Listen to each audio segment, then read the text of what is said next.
अब भी मौजूद है जुल्मों की निशानी लोगों, दरो दीवार पे लिखी है कहानी लोगों। कहां से शुरू करूं ये कहानी? जुल्म सितम की यह दास्तां, आजादी के परवानों की वीरता और त्याग की गाथा। मैं जो एक रूह हूं, आत्मा, उन तमाम लोगों की जिन्होंने अपने खून पसीने से, अपने बलिदान से, जान की कुर्बानियों से इस मिट्टी के जर्रे जर्रे को आजादी का तीरथ बना दिया। मैं गवाह हूं उस जुल्म का जो यहां आदम के बेटों ने आदम के बेटों पर बेरहमी से ढाया। सदियों से मैं इसी जगह मौजूद हूं। मेरे सीने में दफन है वो सारी कहानियां जिन्होंने इन हरे भरे खूबसूरत टापुओं को वो खौफनाक नाम दिया, काला पानी।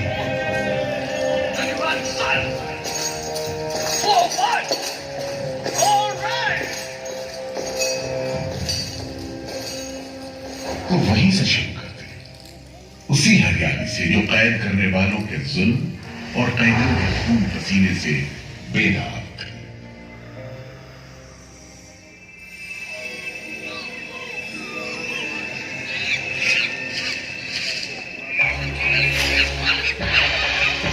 कहते हैं अंडमान द्वीप समूह का नाम रामायण के प्रतापी वानर देवता अंडमान यानी हनुमान के नाम पर रखा गया।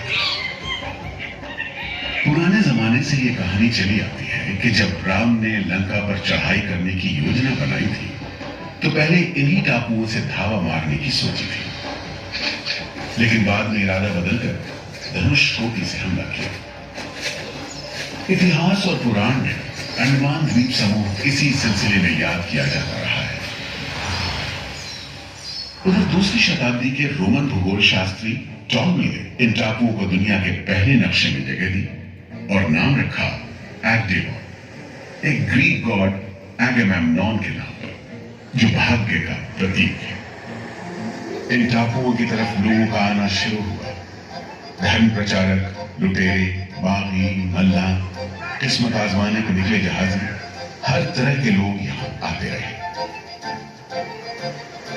18वीं सदी के अंत में ईस्ट इंडिया कंपनी ने इन टापुओं पर एक बस्ती कायम करने की कोशिश की और यहां लेफ्टिनेंट आर्चिबाल्ड ब्लेयर को भेजा,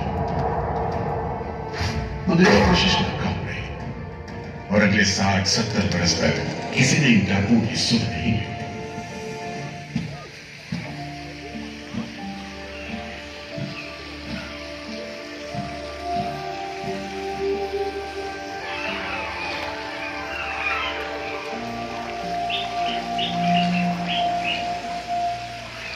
प्राकृतिक खूबसूरती और शांत समुद्र के बीच जिंदगी की खामोश लहरें उठती और बैठ जाती। उगते सूरज के साथ पक्षी जागते और डूबते सूरज के साथ इन टापुओं पर जिंदगी सुकून से सो जाती। कि तभी भारत का पहला स्वाधीनता संग्राम यानी 1857 की आजादी की लड़ाई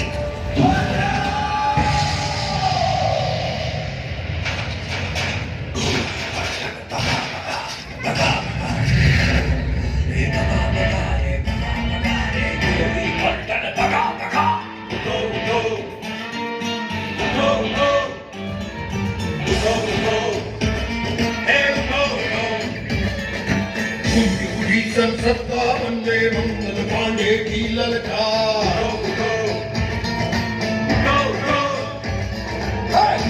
भीषण सत्ता वंदे मंगल पांडे की ललकार। भारत छोड़ो जाओ अपने देश संभालो, रानी झांसी आज्ञा दो दे, रानी झांसी आज्ञा दो तेरा नाती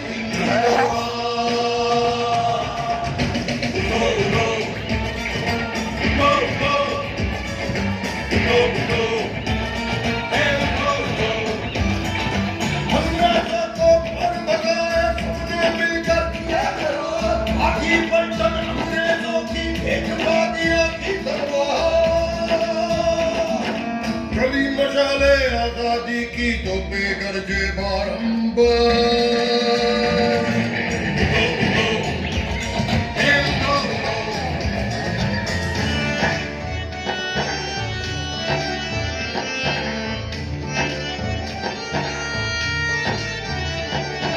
लोहे से लोहा बचता था मची हुई थी चिंगार लोहे से लोहा बचता था मची हुई थी चिंगार सुनो कंपनी वालों सुन लो सुनो कंपनी वालों सुन लो नहीं सहेंगे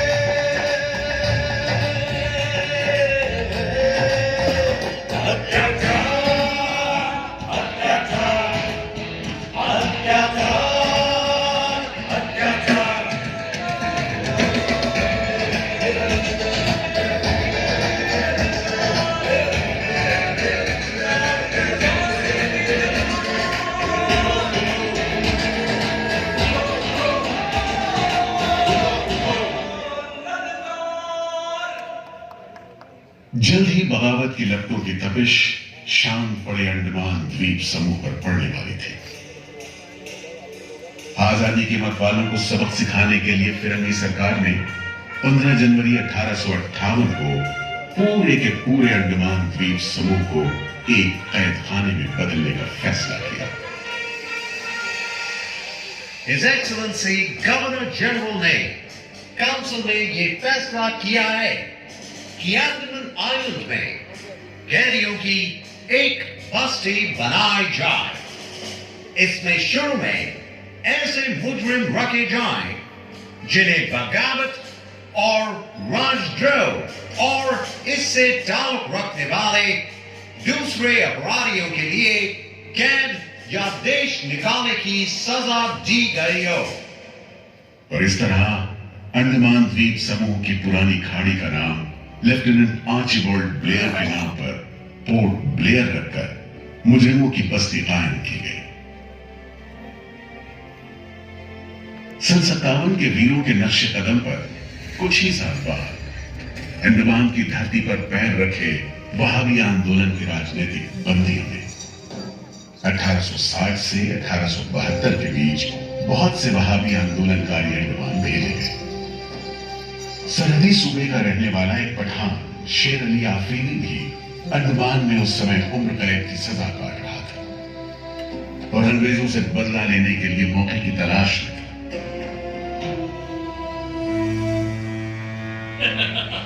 क्यों शेर अली तुम इस भीड़ भाड़ में कैसे? ओए हम सुना है फिरंगी का लाट साहब इधर आता है हम भी देखने आया है जुल्म करने वाले का सरदार कैसा दिखता है।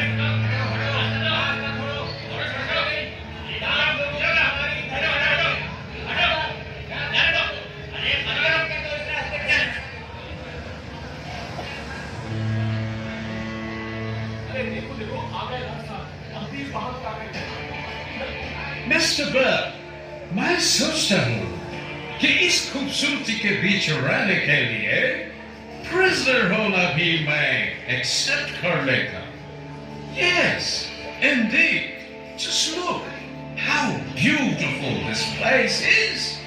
ये प्रिजनर लोग इस खूबसूरती को नहीं देते, वरना इस टापू को प्रिजन नहीं स्वर्ग समझते। यस सर, आप ठीक कहते हैं।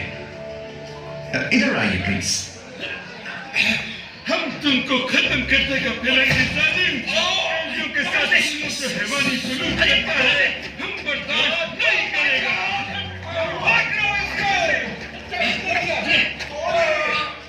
शेर अली है सजा याफ्ता कैदी, सजा में रियायत पाकर नाई की दुकान जलाता है।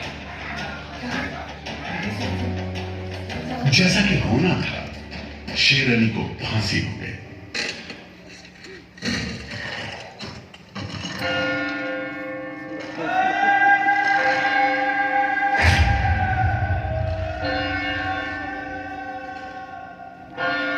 शायद इसी घटना का असर था कि ब्रिटिश सरकार ने कैदियों के साथ और भी कड़ाई बरतने के बारे में गंभीरता से सोचना शुरू किया। नतीजे के तौर पर सन 1896 में पोर्ट ब्लेयर की खौफनाक सेलुलर जेल का काम चीफ कमिश्नर केविन और इंजीनियर मैकविन की निगरानी में शुरू हुआ।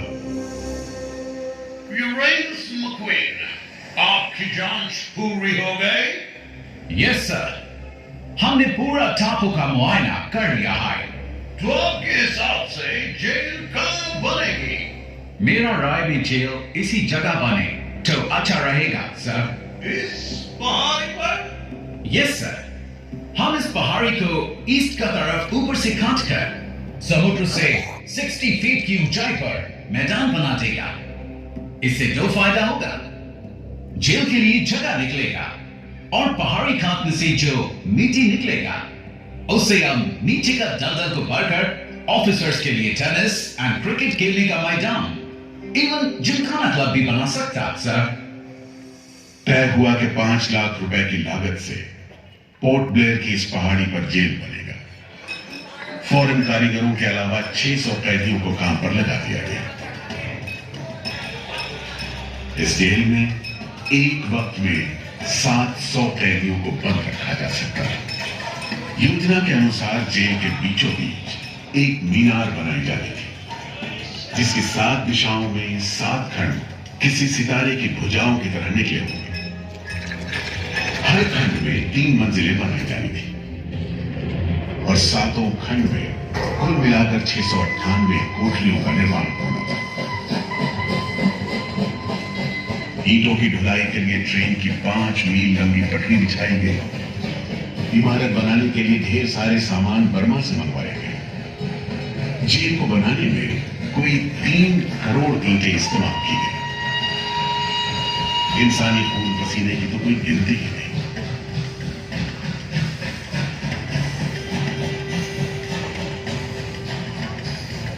सुबह दोपहर शाम रात घोड़े चलते रहे और काम होता रहा। दीवारें उठनी शुरू हो गई। आखिरकार 10 साल बाद सन 1906 में यह विशालकाय जेल तैयार हुई और यहीं से अंडमान के इतिहास का सबसे काला दौर शुरू हुआ।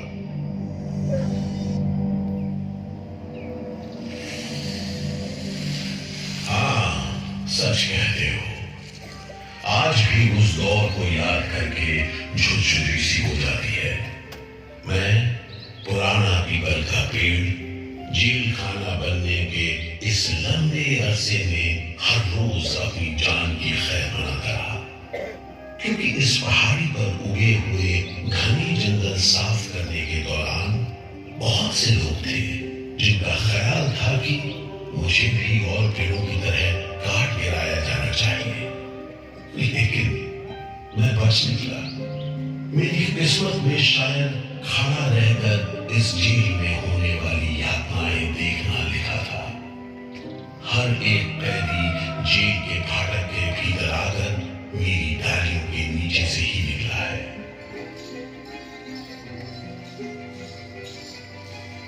जैसे जैसे अंग्रेजी शासन के खिलाफ आजादी की मांग तेज हुई, ब्रिटिश सरकार ने सेलुलर जेल के फाटक हर छोटी बड़ी बात के लिए खोलने शुरू कर दिए।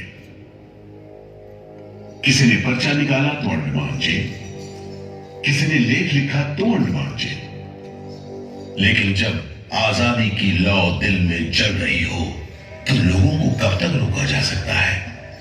20वीं सदी शुरू होते होते फिरंगी सरकार के खिलाफ जंग में तेजी आ गई। अलीपुर षड्यंत्र कांड, चटगांव डकैती कांड, काकोरी कांड, लाहौरी बम कांड, मोगरा विद्रोह, नासिक षड्यंत्र, कितने मामले गिनवाएं, ये सूची लंबी है। लिहाजा एक नए किस्म के अभियुक्तों ने अंडमान की सेलुलर जेल में कदम रखा। ये नई किस्म थी क्रांतिकारियों की। क्या शानदार लोग थे, मस्ती में झूमते, गीत गाते जेल में कदम रख रहे थे, मानो जेल नहीं मंदिर जा रहे हो। आजादी के ये परवाने देश के कोने कोने से आए थे। सरफरोशी की तमन्ना अब हमारे दिल में है, देखना है जोर कितना बाजुए कातिल में है।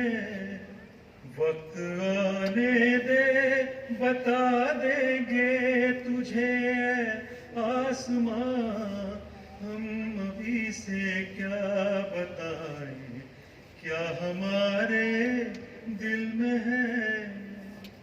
सोहन सिंह भकना, हाजिर। मोतीलाल वर्मा, हाजिर। पंडित परमानंद शास्त्री, हाजिर है। बटुकेश्वर दत्त, हाजिर। सचिंद्र नाथ सान्याल, हाजिर। उल्लासकर दत्त, हाजिर। पृथ्वी सिंह आजाद, पृथ्वी सिंह आजाद, हाजिर। हर आदमी के दिल में स्वाधीनता की लौ जल रही थी। इस जोत को बुझाने का काम ब्रिटिश सरकार ने जिस अफसर को सौंपा वो था सेलुलर जेल का जेलर डेविड बेरी। जमादार, जी हुजूर। नया कैदी लोग आया? जी सरकार, सभी लाइन से खड़े हैं। ठीक है, सुनो, इनसे कह दो कि इस जगह पर हम शेर को पालतू बनाता है। तुम जेल का दीवार देखता है, जानता है इसको इतना नीचे क्यों बनाया? इधर से कोई भागने को नहीं सकता। यह सब तरफ 1000 माइल्स तक पानी है और ऊपर खुदा है। और तुम हमको देखता है? हम इधर का खुदा है, डेविड बेरी।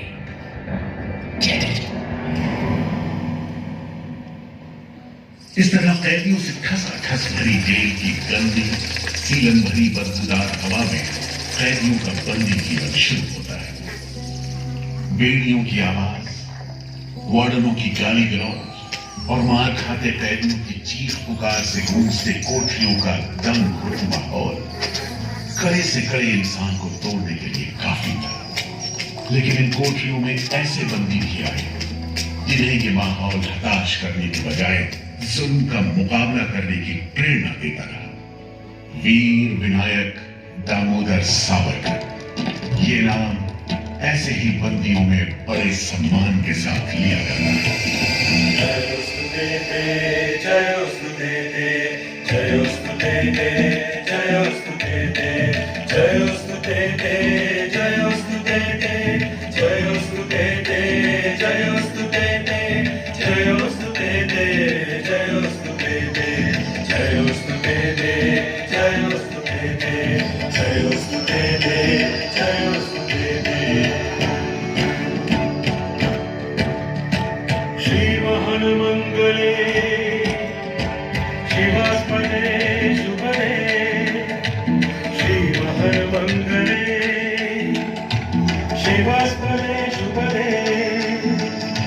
स्वतंत्रते भगवती मामहं यशोदां वन्दे।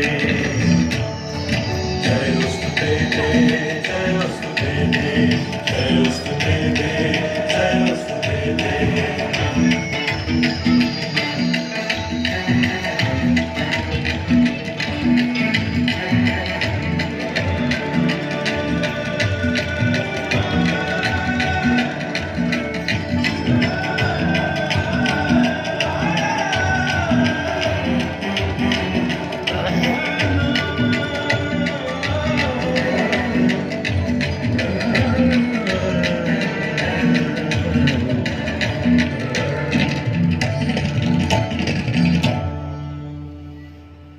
बेड़ियों में जकड़े वीर सावरकर जब सेल्यूलर जेल के अहाते में दाखिल हुए तो उनकी जंजीरों से जुड़े लोहे के पट्टे पर उनके जेल की मियाद खुदी हुई थी 50 बरस।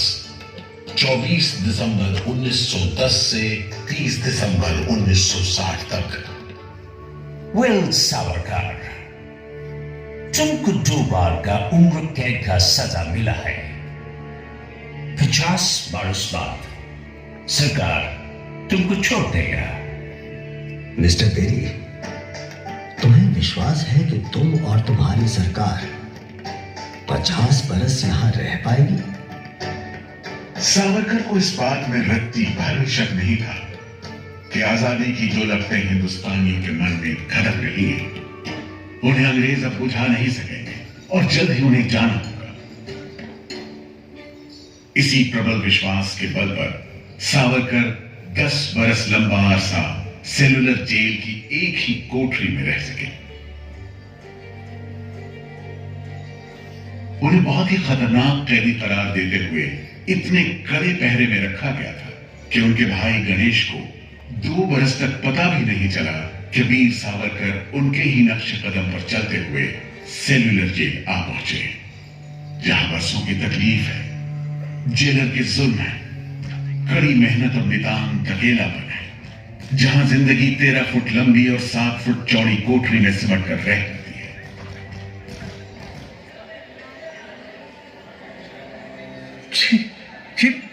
ये कैसा रद्दी खाना है?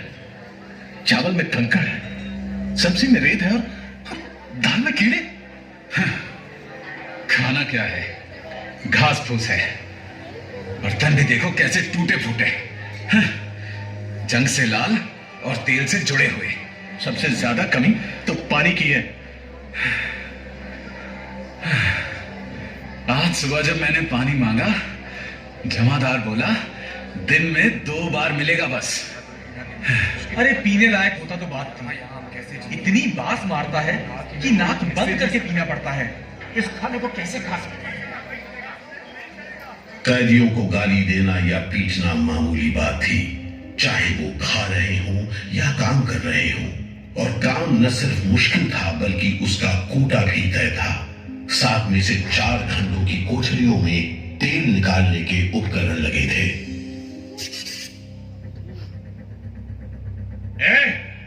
इंदुभूषण, सुधीर, हेमचंद, तुम लोग इधर चलो। नारियल के बोरे उठाओ। हर बोरे में है 25 सेर नारियल। इन्हें पहुंचाओ 3री मंजिल पर। शाम तक हर आदमी को 30 पाउंड तेल निकालना है, समझे? हम इतना तेल कैसे निकालेंगे? वो मशीनें तो हाथ से चलानी पड़ती हैं। जबान मत लड़ाओ बदमाश। जो हाथ बम पिस्तौल चलाते हैं वो मशीन नहीं चला सकते। चलो जल्दी करो, भाग कर जाओ और काम करो।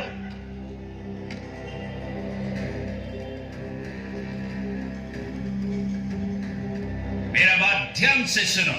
जी हुजूर। जो आदमी काम नहीं करे उसको पेट लगाओ। जी हुजूर। समझा? जी। सजा दो, कोई छूट नहीं दो। जी। कोटा पूरा कराओ। जी। लेकिन तमाम मारपीट और गाली गलौज के बावजूद यदि कैदी काम पूरा न कर पाते, तब जो सजा मिलती वो किसी की भी हिम्मत तोड़ने के लिए काफी थी। जमादार। जी हुजूर। इसको 2 दिन तक टाट का वर्दी पहना। जी। कल से इसका गाना बंद। जी। सिर्फ 2 कप कंजी दो। जी हुजूर। ये पहला बार काम नहीं पूरा किया। जी। इस वास्ते इसको 1 हफ्ता आबकारी में रखो। जी हुजूर। ये बागी का बच्चा है, इसको बेड़ी डालो। इसको भी बेड़ी डालो 6 महीने तक। जी हुजूर। तुम अब तक 5 बार काम का कोटा पूरा नहीं किया, हम तुमको इस बदमाशी का मजा चखाएगा। जमादार। जी हुजूर। इसको तन्हाई में रखो। जी। Solitary confinement. जी। कोठरी में काम दो। जी। और इसको पेट लगाओ। जी। और मार। गाने बोलेगा। बोल नारे, बोल नारे, बोल नारे, जितनी ताकत है बोल नारे।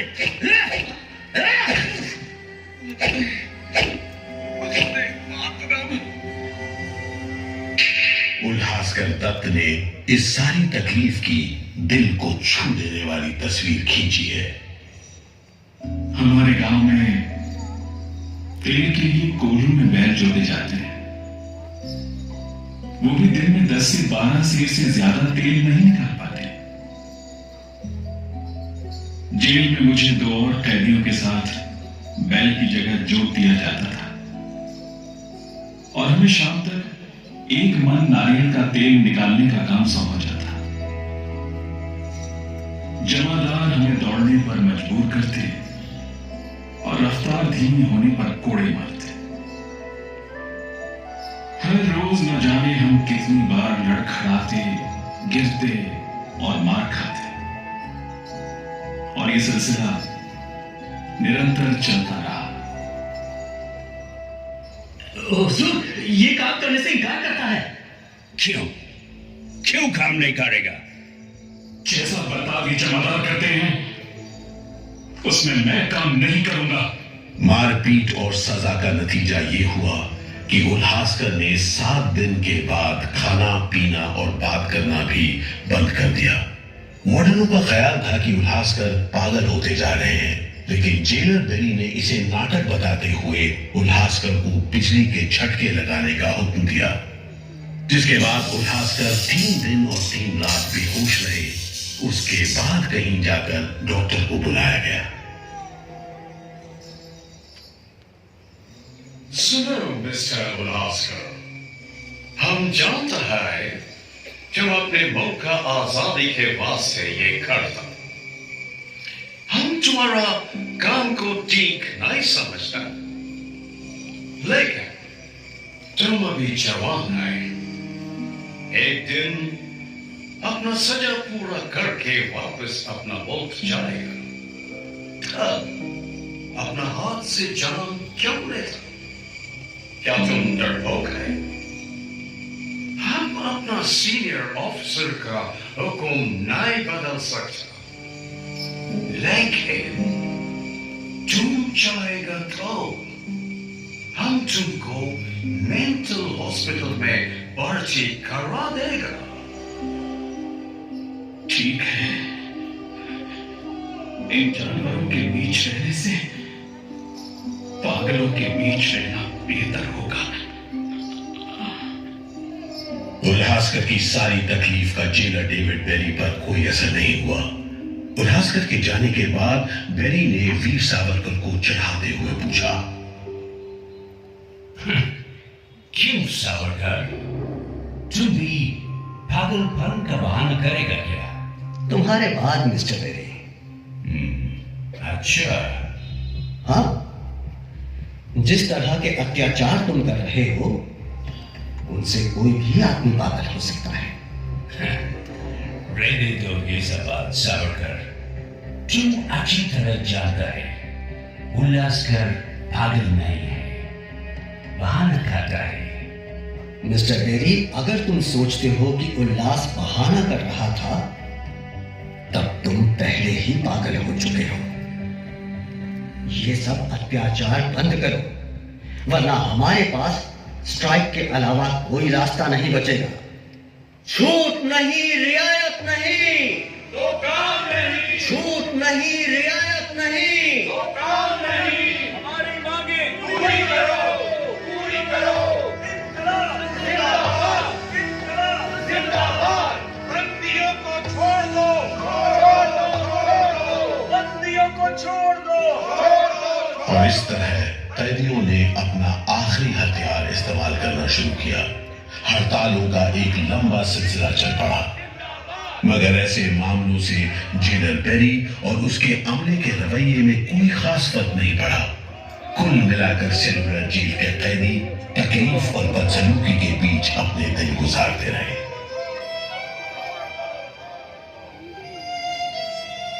मगर एक सुख का स्मरण ना करना नाइंसाफी होगी। वो सुख था बुलबुलों की चहक, उनका मधुर स्वर, उनके झुंड कल कल करते नारियल के टुकड़ों पर टूट पड़ते। गंभीर विचारों से मुक्ति पाने के लिए मैं मन को बलपूर्वक इन बुलबुलों की चहक में लगाए रखता। मैं अपनी भाषा उन्हें सिखाने में असमर्थ था। यदि सिखा पाता तो मैं उन्हें देश प्रेम के गीत सिखा देता।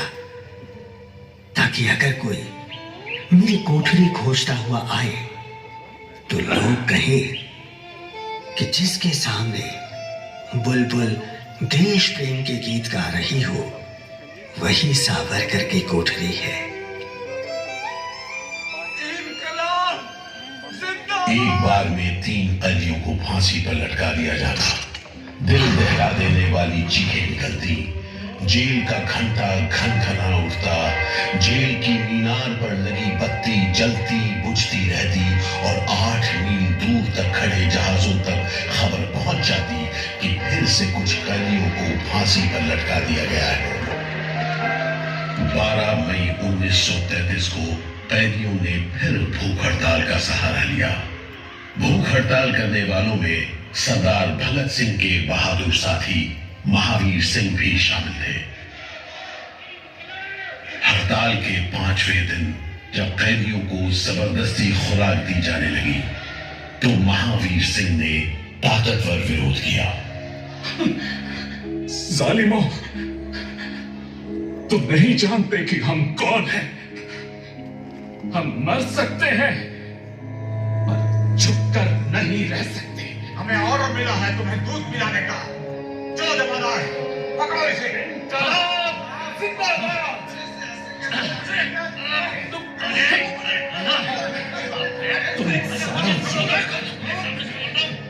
हम जबरदस्ती नहीं सहेंगे।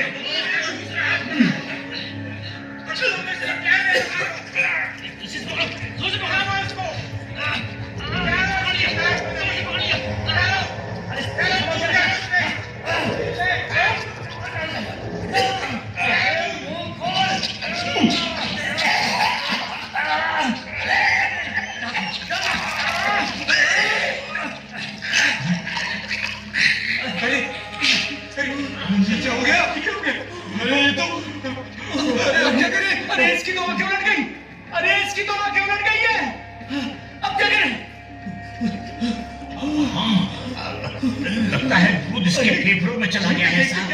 नली निकालो, जल्दी करो, जल्दी। जी। इसकी तो सांस बंद हो गई। अब क्या होगा? होगा क्या?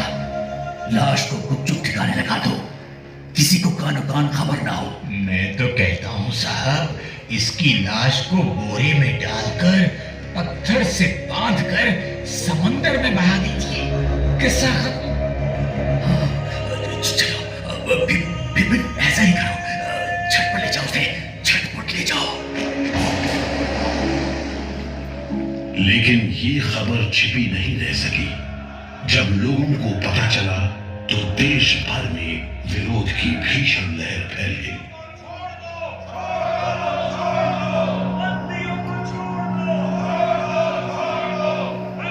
और फिर 45 दिन बाद 26 जून 1933 को जेल अधिकारियों ने हथियार डाल दिए। लेकिन देश अभी भी गुलामी की जंजीरों में जकड़ा हुआ था। इन्हीं हालात में सन 1937 के संवैधानिक सुधार लागू किए गए और कांग्रेस ने अनेक प्रांतों में मंत्रिमंडल कायम किए।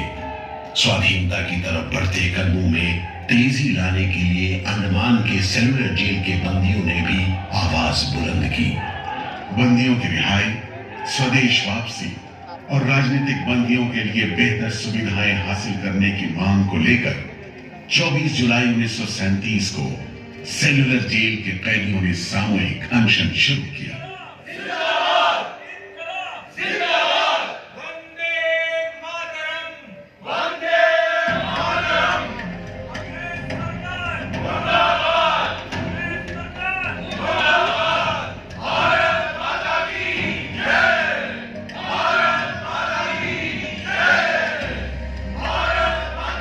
इस भूख हड़ताल का असर पूरे देश पर पड़ा। जगह जगह कैदियों के समर्थन में आंदोलन होने लगे। सारे देश के राजनीतिक बंदियों ने अनशन शुरू कर दिया।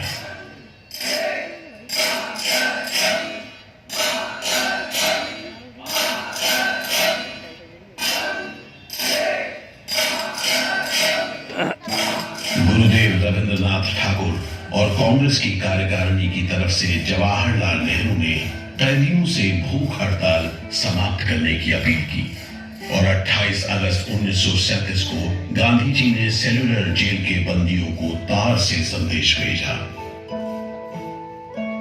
मैं गुरुदेव रविंद्रनाथ टैगोर और वर्किंग कमेटी की राय में अपनी अपील भी जोड़ना चाहता हूं। आप सब हड़ताल वापस ले लें और हम पर भरोसा रखें। हम आपको राहत दिलाने के लिए पूरी कोशिश कर रहे हैं। कैदियों पर गांधी जी की इस अपील का बहुत असर पड़ा। सभी कैदियों ने आपस में सलाह करने के बाद जवाब दिया। देशव्यापी अपील और आपके संदेश ने हमारे दिलों को छू लिया है। हम इस भरोसे पर भूख हड़ताल मुलतवी कर रहे हैं कि सारे देश ने हमारी मांगों और हमारे उद्देश्य को अपना बना लिया है। वंदे मातरम। 36 दिन के संघर्ष के बाद एक बार फिर बंदियों की जीत हुई। नतीजे के तौर पर सितंबर 1937 से सेलुलर जेल के कैदियों की स्वदेश वापसी शुरू हो गई। आखिरी जत्था जनवरी 1938 में रवाना हुआ और 80 साल बाद सेलुलर जेल राजनीतिक बंदियों से खाली हो गई और अंडमान द्वीप समूह के इतिहास का एक तकलीफदेह दौर खत्म हो गया।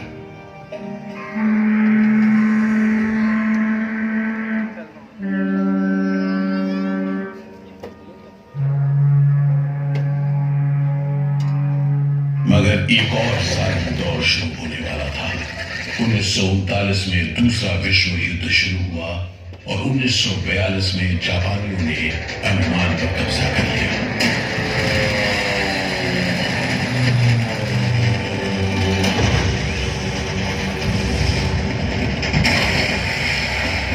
हालांकि अंडमान पर जापानियों का कब्जा सिर्फ 3 साल रहा, लेकिन इस अरसे में भी उन्होंने काफी जुल्म ढाए।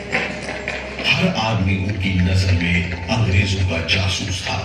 हर रोज खेतों से, दूर दराज के गांव देहात से दसियों लोग पकड़े जाते और मौत के घाट उतार दिए जाते।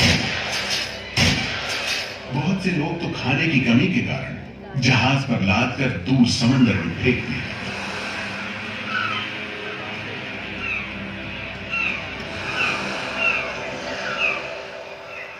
इसी दौरान नेताजी सुभाष चंद्र बोस अंडमान आए और जेल का मुआयना भी किया, मगर जापानी उन्हें जेल के उन हिस्सों में नहीं ले गए जहां वो सैकड़ों कैदियों को जासूस करार देकर तकलीफें पहुंचाते थे। अपनी छोटी सी अंडमान यात्रा के दौरान नेताजी ने तिरंगा भी फहराया।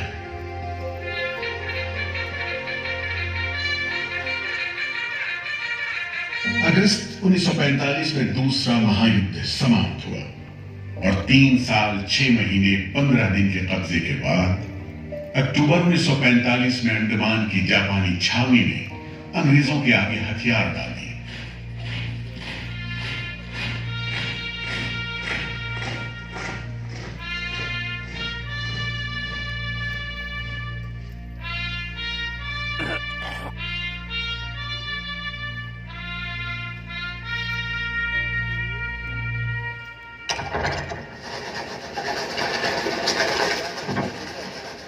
सेलुलर जेल के फाटक एक बार फिर खुले और कैदियों को रिहा कर दिया गया।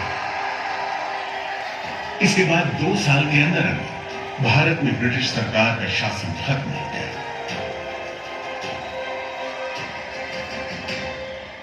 अंडमान द्वीप समूह अब काला पानी के खौफनाक नाम से नहीं जाना जाता, लेकिन ये सारी तकलीफें जो आजादी के प्रेमियों ने यहां झेली, वो सारी कुर्बानियां जो देशभक्त वीरों ने यहां दी, आज भी देशवासियों के दिलो दिमाग पर छपी हुई है।